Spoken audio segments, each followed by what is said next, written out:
राजस्थान में विधानसभा चुनावों की तारीख अब घोषित हो चुकी है। उसके बाद हर जगह अब राजनीतिक गलियारों में राजनीति की चर्चा होने लग गई है। आज हम हरिदेव जोशी विश्वविद्यालय यहाँ पहुंचे हैं, जहाँ पत्रकारिता के जो छात्र हैं इनसे जानने का प्रयास करते हैं जो विधानसभा चुनाव 2023 के जो हो रहे हैं इस समय राजस्थान में, उसके बारे में क्या सोचते हैं। क्या नाम है सर आपका? मेरा नाम सर रोहित अवस्थी है। अवस्थी जी, मैं जानना चाहूंगा, अभी बीजेपी ने 41 प्रत्याशियों की सूची जारी कर दी है, कांग्रेस की सूची आनी अभी बाकी है। जो 41 प्रत्याशियों की जो सूची जारी हुई है उसके बारे में आप क्या सोचते हैं, जबकि उसमें 7 सांसद को टिकट दिया है बीजेपी ने? क्या कहना चाहेंगे इस बारे में? जो बीजेपी ने 41 विधायक उम्मीदवारों की प्रत्याशियों की सूची जारी की है, इसमें जो 7 सांसदों को मौका दिया है, यहाँ ये थोड़ा गहमा गहमी की स्थिति बनी है इसमें, क्योंकि सबसे ज्यादा आक्रोश जो हो रहा है, आंतरिक कलेश जो हो रहा है, इन्हीं 7 सीटों पर हो रहा है। क्योंकि वहां कहीं ना कहीं कुछ ऐसे जन सेवक थे, जनप्रतिनिधि थे जो भारतीय जनता पार्टी की तरफ से लगभग पिछले 10 वर्षों से, 15 वर्षों से, कोई 20 वर्षों से वहां से विधायक की तैयारी कर रहा था। और इसके साथ ही कई लोग पूर्व में मंत्री रह चुके हैं और वहां से भाजपा को विजय दिला चुके हैं। इसमें यही है कि लोगों ने, भारतीय जनता पार्टी का ये फैसला खुद को सोचना चाहिए था जनता को, क्योंकि जो विधायक जो चर्चित चेहरे हैं, जिन्हें सब जानता है, और जो लोग पार्टी में अपना दबदबा कम रखते हैं, उनके पार्टी ने टिकट काट दिया। तो ये थोड़ा सोचने लायक है। पार्टी को इस पर दोबारा विचार विमर्श करना चाहिए। आला कमान से मेरी यही गुजारिश है। लगातार हमारे साथ स्टूडेंट्स मौजूद हैं। क्या नाम है सर आपका? मेरा नाम राघव दादीश है। राघव जी, जिस तरीके से 7 सांसदों को बीजेपी ने मैदान में उतारा है, बड़े बड़े नाम है, क्या सोचते हैं इस बारे में आप? मुझे ऐसा लगता है कि ये भाजपा का एक बहुत बड़ा बदलाव है कि मतलब जहां से जीते हुए विधायक है उनको हटा के सांसदों को सीट दी गई है। तो भाजपा ने कोई ना कोई रणनीति बना के, जो केंद्र ने फैसला लिया है, ये कुछ ना कुछ सोच समझ के लिया होगा कि मतलब सांसदों को उतारना, ये तो बहुत अलग सा ही लग रहा है। देखते हैं आगे चुनाव में क्या होता है।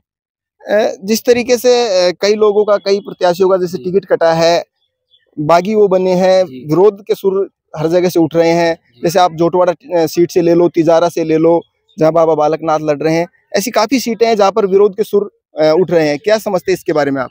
जैसे देखिए, विद्याधर नगर विधानसभा सीट से तो दिया कुमारी को उतारा गया है, तो वहां से नरपत सिंह राजवी जी का विरोध देखने को मिल रहा है। उनके काफी समर्थक नाराज है और वो यहाँ तक भी कह रहे हैं कि मतलब यहाँ से ही हम चुनाव लड़ना चाहते थे, लेकिन पार्टी ने ऐसा नहीं किया। और जैसे जोटवाड़ा में राजपाल के सामने जो ये राज्यवर्धन सिंह राठौड़ को उतारा गया है, तो मतलब वो भी मतलब काफी विरोध कर रहे हैं, उनके समर्थक भी। लगातार मतलब खबरों में आ रही है ये चीज। और बाकी जैसे तिजारा में और भी स्थानों पर बीजेपी ने जो पहली सूची जारी की है, उसको देखते हुए विरोध लगातार देखने को मिल रहा है। और भी स्टूडेंट्स हमारे साथ हैं। क्या नाम है सर आपका? मेरा नाम राहुल शर्मा है। राहुल जी, जिस तरीके से राजस्थान विधानसभा में भी कांग्रेस के जो प्रत्याशी है वो अभी आने मैदान में बाकी हैं, कांग्रेस इतनी देरी क्यों कर रही है? बीजेपी की पहली लिस्ट जारी हो चुकी है और कांग्रेस की अभी लिस्ट जारी नहीं हुई है। क्या सोचते हैं, किस तरीके से देखते हैं पूरी? देखिए, जो भारतीय जनता पार्टी है, उन्होंने 41 जनों की सूची जारी कर दी है और सूची जारी करने के बाद काफ़ी आपसी विरोध देखने को मिल रहा है। तो उसी को जो है दूसरी पार्टी रहती है वो परखती है कि अपन जो है लिस्ट अगर जारी करते हैं या प्रत्याशी घोषित करते हैं तो एक अलग सिरे, अलग तरीके से करें जिससे आंतरिक विरोध ना हो आपस में। और दूसरी बात यह है कि उन्होंने 41 प्रत्याशी घोषित किए, तो उनके खिलाफ एक मजबूत प्रत्याशी वो साफ सी बात है उतारेंगे, आकलन करेंगे। तो जैसा कि अशोक गहलोत जी ने भी कहा, कल वो गए, कुलदीप राठौर जी भी उनके साथ, इस पर एक वाद विवाद भी हुआ कि आचार संहिता लग गई है, वो उल्लंघन कर रहे हैं। तो उन्होंने बैठक भी की। फिर संगठन जो महासचिव है केशव वेणुगोपाल जी, सचिन पायलट जी से 40 मिनट तक उनकी वार्तालाप हुई। उन्होंने अपनी सूची सौंपी और यहाँ के जो पैनल तैयार हुए थे वो गए प्रभारी रंधावा जी की तरफ से। तो इसी के ऊपर विचार विमर्श चल रहा है। तो कांग्रेस की जो सूची आएगी उसके अंदर करीबन 50 प्रत्याशियों की सूची आएगी। उसके अंदर कुछ सीटें तो ऐसी रहेगी जो काफी मजबूत है, या बड़े चेहरे जैसे गोविंद सिंह डोटासरा जी प्रदेश अध्यक्ष लक्ष्मणगढ़ से, और अशोक गहलोत जी सरदारपुरा से, सचिन पायलट जी हो गए। उसके अलावा ऐसी सीटें जैसे सांगानेर हो गई या फिर जो भी अन्य सीटें हो गई जिन पे कांग्रेस कमजोर है, 3 से 4 दशकों तक चुनाव हारती हुई आई है, तो उनका नाम उसके अंदर शामिल हो सकता है। ये भी एक अलग तरीके की रणनीति है। बाकी भारतीय जनता पार्टी में आप जैसा कि देख रहे विरोध हो रहा है। विद्याधर नगर से नरपत जी का जो है एक स्टेटमेंट आया है कि मुगलों की गुलामी करने वाले परिवार को आप टिकट दे रहे हैं, ये कैसा हो सकता है? देखिए 3 दशक से जीतने वाला विधायक है, एक अपनी पृष्ठभूमि है, एक अपनी पहचान है। दिव्या कुमारी जी के लिए नया एरिया है, नई कठिनाइयाँ होगी, चुनौतियाँ होगी। नरपत जी के साथ उनका जो एक पूरा बुनियादी ढांचा है, क्योंकि कार्यकर्ताओं को रीढ़ की हड्डी मानी जाती है और उनकी रीढ़ की हड्डी मजबूत है तो आंतरिक विरोध देखने को मिलेगा, क्योंकि जिसने मेहनत की है 3 दशक का विधायक रहा है तो कमी उसकी पार्टी बता नहीं सकती। बाकी बात रही वसुंधरा जी की, तो वसुंधरा जी का जैसा कि आप देख रहे हैं सब आश्चर्य थे कि एमपी के अंदर शिवराज सिंह चौहान उनका नाम नहीं आया, तो वो आखिरी में भी उतार सकते हैं कि वसुंधरा जी एक जाना माना चेहरा है, मजबूत कैंडिडेट है, तो उनका नाम कभी भी आ सकता है। बाकी सांसदों का एक मोदी जी का प्रयोग है, ऐसा भी हो सकता है जैसे अचानक से योगी आदित्यनाथ जी को एमएलसी बना के लाया गया था। अब यहाँ पे तो विधानमंडल है नहीं, विधायक रहना जरूरी है, या तो सीट खाली करवाएंगे। सांसदों को उतारा है तो सांसदों का जो है परीक्षा है एक तरीके से, उनको पास करनी है, सवाल है, क्योंकि दिव्या कुमारी और राज्यवर्धन सिंह राठौड़ दोनों मुख्यमंत्री की रेस में, और अब विरोधी गुट अगर भी बात है। करूं मैं मुख्यमंत्री की, तो बाबा बालकनाथ का भी नाम सामने आ रहा है। बाबा बहुत बालक- बड़ी सीट है बिल्कुल, तिजारा की, तिजारा। हिंदू मुस्लिम के देखिए नाम। बाबा बालकनाथ का नाम आ रहा है हिंदू मुस्लिम के नाम पे, बिल्कुल आपकी बात सही है, जैसा कि वो एक हिंदुत्व के विचार रखते हैं, सोच रखते हैं। बाबा बालकनाथ सांसद उनको उतारा गया है, लेकिन उनको भी ऐसी तरीके से उतारा गया है, तो वहाँ पे काफी विरोध चल रहा है। जो वहाँ के कैंडिडेट है वो रो रहे हैं, किशनगढ़ से विशाल चौधरी जी रो रहे हैं, उनके समर्थक इकट्ठा हो रहे हैं कि हम आपके साथ है। बस्ती से रिटायर्ड चंद्रमोहन मीणा को टिकट दे दिया गया है। जितेंद्र मीणा ने मोनवाटिका गार्डन में 14 तारीख को मीटिंग रखी है, कार्यकर्ता फैसला करेंगे, तो बाकी काफी खड़े हो रहे हैं, तो उससे नुकसान हो सकता है। अब विकास चौधरी का बता रहे हैं कि या तो वो हनुमान बेनीवाल जी आरएलपी की पार्टी में जा सकते हैं, कांग्रेस क्या पता उनको अपना कैंडिडेट घोषित कर देगी, क्योंकि मजबूत परख रखते हैं। बाकी बात रही आंतरिक विरोध की, बाबा बालकनाथ का भी है, तो काफी विरोध हो रहा है, झेलना पड़ रहा है। अब ये तो उनके लिए एरिया नया है, चुनौती है, क्या मुद्दों पे वो चुनाव की बात रखते हैं, जनता उनको समझ पाती नहीं समझ पाती, क्योंकि ग्रामीण क्षेत्रों के इलाकों की सीट है, तो वहाँ पे जनता का लगाव लीडर से रहता है।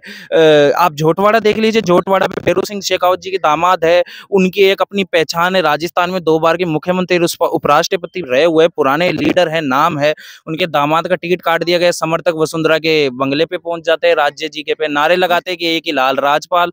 अब राजपाल जी है तो राजपाल जी ने पार्टी को खड़ा किया, मेहनत की, कटारिया जी के खिलाफ हारे हैं तो जीत भी चुके हैं, अब विरोध तो झेलना पड़ेगा। आशु सिंह सुरपुरा है, वसुंधरा जी के समर्थक है, उन्होंने टिकट के लिए मेहनत की, तो बागी खड़ा हो सकता है, जीतना पड़ेगा, क्योंकि वहां की पब्लिक ये कह रही है कि राज्यवर्धन सिंह राठौड़ का जो गांव है धानक्या, जो भी कि 9 साल से यहाँ पे आए नहीं है, वार्डों का नाम नहीं जानते, पंचायत कितनी नहीं जानते, सरपंच नहीं जानते, तो ये तो बहुत बड़ी परेशानी है।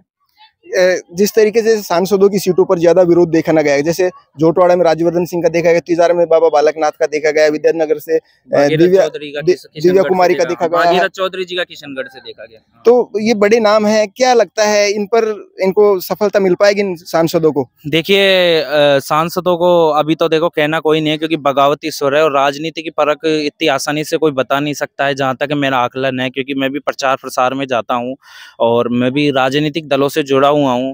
तो कहने का मतलब यही है कि ग्रामीण क्षेत्र है, क्या मुद्दा रहता है, क्योंकि ग्रामीण क्षेत्रों में जिस तरीके से जनता का विरोध रहता है, एक शहरी क्षेत्र रहता है वहां पे पार्टीवाद चलता है, लेकिन ग्रामीण क्षेत्रों में काम, विकास, पहचान, व्यवहार और लंबा समय तक के जो जमीन पे है तो उसको वोट मिलते हैं, तो निर्दलीय भी निकल सकते हैं, वो हार भी सकते हैं। अब परीक्षा पास उनको करनी है, जैसे एमपी में उतारा है तो सांसदों को उतारा है, जैसे बंगाल में उतारा था, तो इन्हीं में से क्या पता आने वाला मुख्यमंत्री हो, या फिर इनको परीक्षा पास करनी है, क्योंकि ये विधायक बन सकते हैं, नहीं बन सकते, काबिल है, क्योंकि सांसदों में तो मोदी जी के नाम पे इनको वोट मिल रहा है।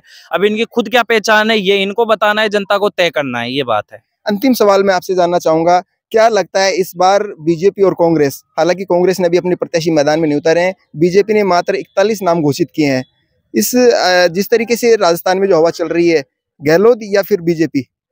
देखिए बात ऐसी है कि साल भर पहले तो कांग्रेस कहीं तक नहीं खड़ी थी, लेकिन 2023-24 का जो बजट आया 5000 करोड़ से कृषि बजट को 7500 करोड़ किया गया, बच्चों को ट्रेनिंग के लिए भेजा गया, दिल्ली की तर्ज पे शिक्षकों को बाहर विदेश भेजा गया, यहाँ के संस्थानों में उनको शिक्षण प्राप्त किया, इंदिरा रसोई जैसी बड़ी योजनाओं को निवाई के जिलाई गांव से वो क्या बोलते हैं प्रियंका गांधी जी आई थी, उन्होंने लॉन्चिंग की अशोक गहलोत के साथ, काफ़ी प्रभाव पड़ा। इंदिरा गांधी वो स्मार्टफोन जो सेवा योजना है वो करी, उससे काफ़ी भी प्रभाव पड़ा। डिजिटल लोग बाग जुड़े, अशोक गहलोत जी के साथ जुड़े, कांग्रेस सरकार के साथ जुड़े, उनका प्रचार करेंगे। जिसको ये सुविधा मिली और इतना बड़ा तोहफा मिला है तो वो तो वोट जरूर देगा। बाकी काफ़ी सारी योजनाएं, सिलिकोसिस नीति है, एमसेट नीति है, एमएसएमई है, रिप्स 2019 है, काफ़ी ऐसी नीतियाँ। तो कांग्रेस सरकार ने कहीं तक मौका नहीं छोड़ा है। गहलोत जी का कहना है कि आप मांगते मांगते थक जाओगे, मैं देता देता नहीं थकूंगा। तो बीजेपी के पास लाल डायरी हो गया, भ्रष्टाचार हो गया, बेरोजगारी हो गई, महिला अत्याचार हो गया, वो एक मुद्दा है। उसके अलावा तय नहीं तो साल भर से जो उन्होंने नीतियों पे काम किया है, सारी चीजें की है, उस पर काफी फर्क पड़ा है। जैसा कि जिस दिन आचार संहिता लगी 12 बजे, उससे पहले राज्यपाल जी से उन्होंने शिष्टाचार भेंट की। 2-4 योजनाओं पे वोट लॉन्चिंग करते तो आगे बढ़ सकते थे, लेकिन चुनाव आयोग ने आचार संहिता घोषित की। 2-2.5 घंटे बाद बीजेपी की लिस्ट आती है।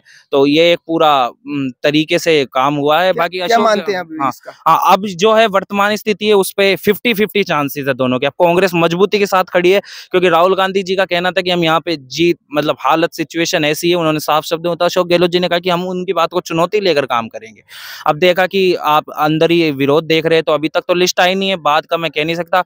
अभी सचिन पायलट जी और अशोक गहलोत जी भी मीटिंग में एक दूसरे के लिए तारीफ कर रहे थे, बातचीत कर रहे थे, बैठ रहे थे। पायलट जी का पूर्वी क्षेत्र में काफी बड़ा नाम है, उन्होंने मेहनत भी की, संघर्ष भी किया है, तो उनके वहाँ पे पृष्ठभूमि मजबूत है।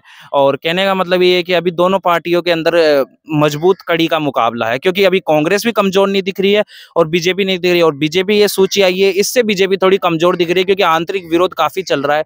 कल अरुण सिंह जी प्रभारी जी, जिनका क्या बोलते हैं, वो पहुंचे विद्याधर नगर वाले प्रत्याशी से मिलने, तो काफी चीजों का वो अब मनाने में, सारी चीजों में लग रहे हैं। लेकिन लिस्ट निकलने के बाद बीजेपी थोड़ा कमजोर दिख रही है और कांग्रेस अप डाउन कर रही है, यानी कि आप 51 और 49% मान सकते हैं। बाकी ऐसी बात नहीं है, दोनों पार्टियां मजबूती से खड़ी है। एक किसी का पल्ला भारी नहीं बता सकते। 1% लिस्ट के बाद कांग्रेस का अपन अब बता सकते हैं। तो ये युवाओं की राय थी। हरदेव जोशी पत्रकारिता विश्वविद्यालय से मैं ये सीधा प्रसारण आपको दिखा रहा था। इस समय युवाओं का मानना है कि जिस तरीके से कांग्रेस और बीजेपी की जो टक्कर चल रही है वो 50-50 ये युवा बता रहे हैं। इन लोगों की इस तरीके की राय है। कैमरामैन मुरारी लाल मीणा के साथ में बिंटू कुमार। देखते रहिए बिंटू की नजर।